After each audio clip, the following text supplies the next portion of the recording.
digs, and obviously the first thing I thought we wanted to talk a little bit about is many of you probably have an image of what an archaeologist is, and it comes, of course, from Raiders of the Lost Ark, Harrison Ford.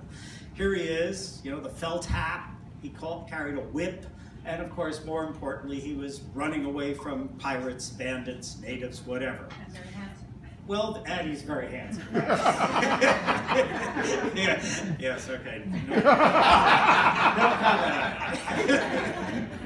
The reality is, of course, as you're going to see in the photos that I've got here, is the archaeologist in the field wears a dirty cap, has a dirty t-shirt on, has got gloves because the dirt and the mud is all impressive, it's all over the place.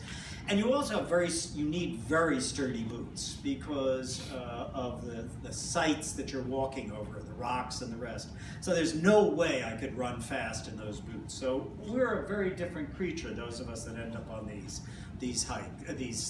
digs. Archaeology, most of you should be somewhat familiar with. Most of us have done a lot of travel, I think, and we love going to see ruins and history sites. And I've always loved to travel extensively, as Lynn can attest. And a lot of the 90% of the photos from this little presentation are going to be mine, so I'll take responsibility and blame for them.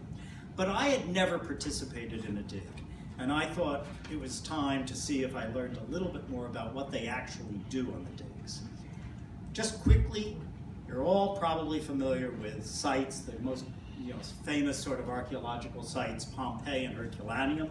These are my photos.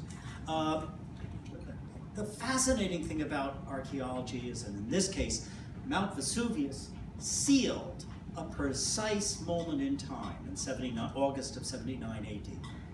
You are walking the same streets and looking in the same houses as those inhabitants who unfortunately got caught in it.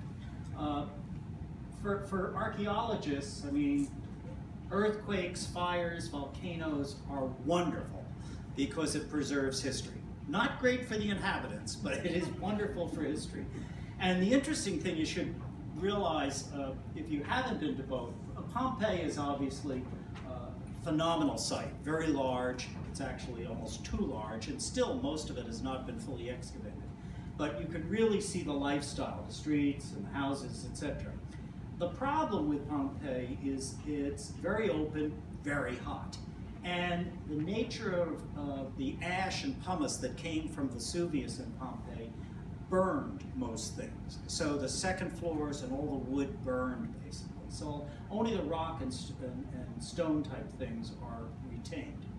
Herculaneum, on the other hand, if you haven't been, I encourage you to go there if you can. And if you only have to go to one of them, I'd go to Herculaneum.